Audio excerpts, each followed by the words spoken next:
Bon alors calmez-vous, il y a quelques temps déjà, j'ai fait un entretien sur comment mieux débattre. Vous pouvez facilement retrouver l'entretien complet sur ma chaîne, mais j'ai décidé d'en extraire plusieurs passages dans lesquels Jack nous dévoile ses secrets et sa méthode pour faire prendre conscience à son interlocuteur, et surtout à ceux qui écoutent ces débats, les erreurs de raisonnement qui peuvent survenir lorsque l'on a une croyance irrationnelle. Bref, je ne vous en dis pas plus, c'est parti. Si ça vous dérange pas, on va laisser Jack réagir, mais par contre, il me semble que il a vraiment mené un entretien épistémique avec un électeur du Rassemblement National. Si vous l'avez pas vu, c'est merveilleux. Je l'ai pas vu, donc vraiment, c'est merveilleux. Voilà, je voulais juste rajouter ça. L'échange, il fait que poser des questions, Jack, et c'est magnifique. Vraiment, il y a des moments, il y a des blancs. Le mec sait pas quoi répondre, il réfléchit, et les blancs dans ces moments-là, c'est des frissons, quoi. Des frissons. Monsieur Sam, Thibaut, si vous l'avez pas vu, il faut. Je vais me noter de. Excuse-moi, je te coupe, Jordanix, mais je crois que la méprise est un petit peu là. Tu parles de frissons, tu vois, quand on parle de Jack le Fou, il a mis KO, il a mis une PLS, il y a des émotions fortes. Moi, c'est comme j'ai dit chez Zioclo, je pense que Jack, il fait des débats épistémiques plutôt que des entretiens épistémiques, dans le sens où, tu sais, je catégorise les débats, les machins. Et l'entretien épistémique, c'est exactement l'inverse. On fuit l'émotion. On fuit l'émotion forte, quoi, tu vois. Enfin, on fuit pas l'émotion, genre cordialité, bonne entente, oui, etc. Mais on fuit le chaos, on fuit la PLS, quoi. Effectivement, dans ces autres entretiens, avec notamment des musulmans, je sens bien qu'il y a un rapport de force, mais avec cet électeur du RN, j'ai senti vraiment aucun rapport de force, quoi. Tu sens que l'électeur du RN, il comprend Jack, et tu sens vraiment que Jack, il comprend sincèrement les émotions qu'il peut ressentir et sa colère, tu vois. Et c'est magnifique parce qu'à plusieurs reprises, il sort justement du sujet et il dit, bah voilà, par exemple, moi, je suis algérien, il parle de lui, et il sort du sujet initial pour l'amener à se poser des questions. Et je voulais savoir, si Jack le Fou, il peut rapidement, du coup, intervenir, savoir ce qu'il en pense, est-ce qu'il se positionne au niveau de l'entretien épistémique, ou est-ce qu'il en prend des bribes, ou pas du tout. Voilà, je sais pas s'il est prêt, peut-être pas, dis-moi, Jack. Ouais, donc Jack, voilà, moi, ma question est, comment tu gères tes lives sur TikTok, et est-ce que tu considères faire au moins en partie l'entretien épistémique? Ouais, c'est une bonne question. J'ai regardé, je dirais vraiment toutes les vidéos de Anthony Magnabosco. Ouais, je suis un grand consommateur d'Anthony Magnabosco. Aussi, quand M. Sam on parle de l'entretien épistémique, que ce soit à la REC ou à chaque fois qu'il en fait référence. Par contre, je suis désolé, mais je connais pas. Je vais rectifier cet affront après ça. Et surtout, vous avez parlé d'un entretien épistémique sur le racisme et tout. Moi, ça m'intéresse. Voilà. Vraiment, ça m'intéresse comment vous avez fait votre approche et tout. Moi, je ne fais pas d'entretien épistémique. Voilà, je vous le dis direct. J'ai vu Anthony Magnabosco. Je ne fais pas ça. C'est pas ce que je fais du tout. Moi, je sais pas. C'est ma personnalité, c'est mon approche qui a déteint sur l'entretien épistémique. Et c'est mon objectif aussi. Parce que je pense que toute méthodologie ou toute approche s'explique par l'objectif initial que tu t'es posé.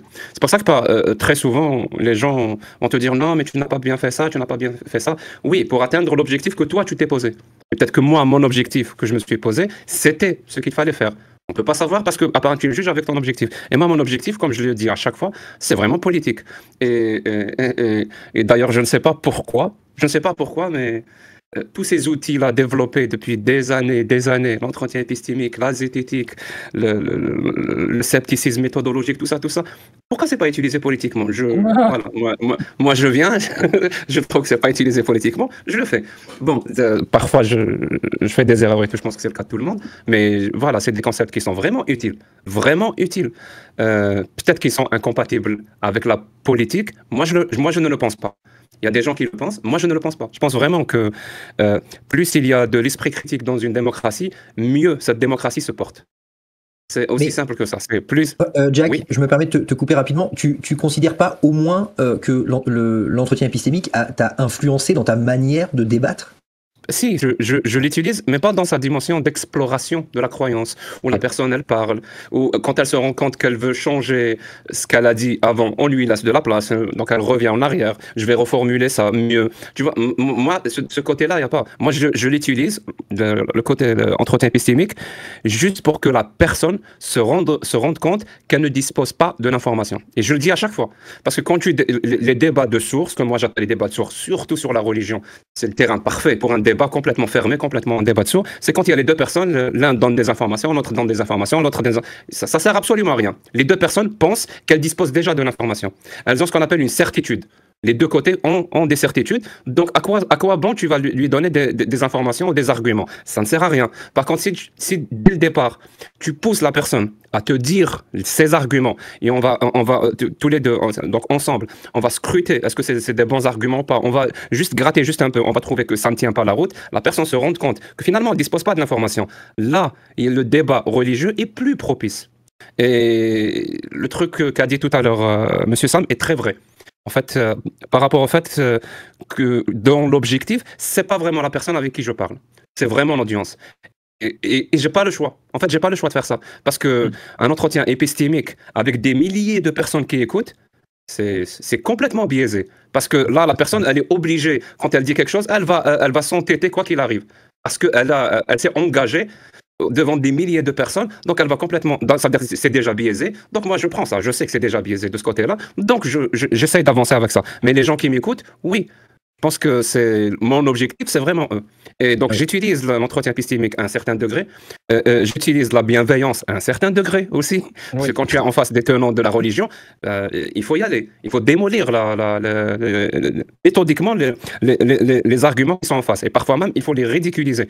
Je le dis parce que je suis dans un militantisme politique. J'utilise l'approche zététique, j'utilise tous les outils qui me sont donnés, qui me sont offerts. Et la limite, c'est toujours la même chose. Pas d'attaque ad hominem, pas d'utilisation de sophisme, pas de manipulation, pas d'intimidation, pas d'insulte, pas de menace. C'est mes limites à moi. Maintenant, est-ce que ça marche? Moi, je pense que pour le moment, ça marche. Voilà. En fait, si tu veux faire des entretiens épistémiques, il faut créer l'environnement qui est propice pour un entretien épistémique, donc un environnement qui pousse la personne, elle, d'affirmer une croyance. C'est pas toi qui vas aller chercher, donc c'est elle qui vient. C'est comme dans le marketing, donc pull and push. Ça veut dire que c'est elle qui va venir pour affirmer ses croyances. C'est pour ça que je trouve, moi, l'exercice de street epistemology très difficile.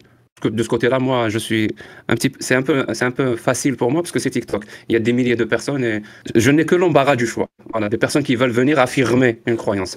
Et je pense que c'est bon aussi. Ça a ses bons côtés. Ça facilite ce côté-là. Et j'ai dit pour deux choses. Donc, à faire un environnement propice à des gens qui affirment leurs croyances et leur poser la question. Moi, je commence toujours avec une question. Quand j'entame le débat par un entretien épistémique, parce que ce n'est pas toujours le cas, je pose toujours la question de est-ce que tu es, par exemple, n'importe quelle religion? Oui. Est-ce que tu veux bien m'expliquer ce que ça veut dire concrètement? Il va me dire, pourquoi? Et j'arrête là. Voilà. C'est les trois questions que je pose. Donc, qu'il se définit, qu'il me dit exactement, qu'il me donne la définition des mots qu'il a utilisés, parce que c'est une erreur qui arrive très très souvent. Quand des gens disent quelque chose, toi tu as compris autre chose que lui, ce que lui a voulu dire, et donc vous partez déjà tous les deux dans deux directions différentes. C'est-à-dire c'est très bien de ce qu'on appelle en arabe, on dit dhabt al-mustalahat, c'est-à-dire fixer les définitions. C'est-à-dire définition, ça veut dire fixer quelque chose. Donc on fixe les définitions. Ensuite, je pose la question de pourquoi. Et le pourquoi, c'est laisser l'épistémologie. C'est pourquoi. Dans ce cas-là, pourquoi tu es, et là, tu laisses la personne parler, et tu écoutes. Et c'est en écoutant qu'on identifie le pilier, le vrai pilier. Pas celui que la personne t'avance. Parce que très, très souvent, elle t'avance pas les vrais arguments qui l'ont amené à croire. Je pense que ça n'arrive jamais. Peut-être que ça arrive une fois sur tous les... C'est très rare. Très rare. Généralement, elle croit pour d'autres raisons que la personne te dit. J'ai dit première chose. Et deuxième chose, moi, je ne pose pas la question sur les croyances des gens si ces gens-là n'ont pas utilisé leurs croyances comme un argument d'autorité pour faire passer quelque chose. Et pour moi, c'est très important. C'est-à-dire, je crois aux libertés de penser, à la liberté d'expression. Donc, si les gens ont des croyances, ils sont libres. Tant qu'ils n'utilisent pas ces croyances-là pour imposer un avis sur l'espace public, je les laisse tranquilles. Je ne leur pose jamais la question sur leurs croyances. Ils peuvent croire aux reptiliens, terre plate et tout ce qu'ils veulent. S'ils n'utilisent pas ça pour faire passer des opinions sur le champ politique ou sur le champ public, je ne leur pose pas de questions. Donc, mais s'ils l'utilisent, c'est comme si c'est eux-mêmes qui t'invitaient Réellement, il t'invite à un entretien épistémique. Sinon, comme je t'ai dit, la deuxième possibilité, c'est de créer un endroit privé pour l'entretien épistémique. Je ne sais pas si j'ai été clair ou pas. Si, non, carrément. C'est vraiment une vue politique que tu as, c'est fascinant. C'est-à-dire que dès que les gens, vrai, hein. en fait, les gens qui utilisent, les gens, ils font de la politique avec leurs croyances, en fait, c'est ça. Et du coup, toi, tu viens faire de la politique avec eux, en fait, tout simplement. Tu fais de la politique épistémique, en fait. C'est un joli terme. En fait, juste, moi, ma femme, elle est musulmane pratiquante. Et pourtant, j'ai jamais fait d'entretien épistémique avec elle pour connaître le fond de sa croyance, parce qu'elle n'a jamais utilisé sa religion pour m'imposer quelque chose ou pas. Donc, moi, ça me va. Les gens sont libres de croire ce qu'ils veulent. Parce que moi aussi, j'aimerais bien qu'on me laisse tranquille de croire ce que je veux aussi. Merci Jack pour ton intervention, c'est toujours très pertinent comme à chaque fois. Alors, est-ce que si l'entretien épistémique était utilisé dans les entreprises, est-ce que vous pensez que ce serait une bonne chose ? Je vais dire oui parce que j'ai promu l'entretien épistémique dans l'entreprise dans laquelle je travaille, donc je peux pas dire non à ça. Je peux te couper 2 secondes justement, je suis désolé, je vais devoir te couper parce que tu viens de dire oui. Sauf que dans ma vie professionnelle, j'ai bossé pour une grosse entreprise d'assurance et mon manager utilisait l'entretien épistémique pour mener ces entretiens de manager avec moi. Et je m'en suis rendu compte après, une fois que j'avais quitté l'entreprise, je me suis dit mais attends, c'était de l'entretien épistémique ça. Et en gros, il me disait, il me faisait rentrer dans son bureau, il me disait écoute Jordan, assis-toi. Qu'est-ce que tu penses de tes chiffres ? Dis-moi. Bon, moi, je déroulais, je pense que c'est bien. Oui, mais sur cet item précisément, dis-moi, tu penses que c'est bien ? Tu penses que c'est moyen ? Dis-moi. Et du coup, c'était moi qui me rendais compte de mes faiblesses et de mes avantages, entre guillemets. C'est pas le mot exact, mais vous avez compris le truc. Alors, vous allez me dire, peut-être que j'ai pas raison, mais j'ai l'impression que c'était de A à Z de l'entretien épistémique. Moi, ce que tu viens de me décrire là, j'ai fait une formation. C'est un prof belge-russe qui s'appelait Nicolas, qui m'a donné ce cours-là de comment négocier, de comment amener la personne elle-même à juger de ses performances. Donc, c'est pas du tout, je vois pas ça comme de l'entretien épistémique ou l'exploration de la croyance. Ok. Si je convainc mon interlocuteur de fermer le chat, tout fermer, qu'on reste vraiment rien qu'entre nous deux, et on laisse tourner, et on essaye d'oublier les gens, et on se le dit qu'on est d'accord avec ça, on va faire cet effort-là, est-ce qu'on pourrait pas quand même en mener un qui soit un peu public, qui soit un peu en direct ? C'est très intéressant ce que tu dis parce que ça m'arrive de le faire. Quand je vois que la discussion elle part vraiment dans un bon sens et qu'il y a vraiment de la bienveillance des deux côtés, je désactive le chat. Et vu qu'il n'y a que moi, il n'y a que lui qui parle, il n'y a pas. J'espère qu'il ne regarde pas le chiffre en haut, qu'il affiche 2500, 3000 personnes qui regardent. Et parfois, ça donne vraiment de bons résultats. Effectivement, désactiver le chat. Que les gens sont vraiment méchants. Hein. Je le dis, mais parfois, ils sont vraiment méchants. Dans la vidéo dont on parle Jordanix sur notre chaîne, les gens ont du mal à comprendre, parce que je pense qu'on n'a pas assez de vidéos aujourd'hui, que notre but, c'est pas de discuter de est-ce qu'il y a ou pas du racisme en France. Sur la vidéo qui est titrée « Il y a beaucoup de racisme en France ». Le but de la vidéo...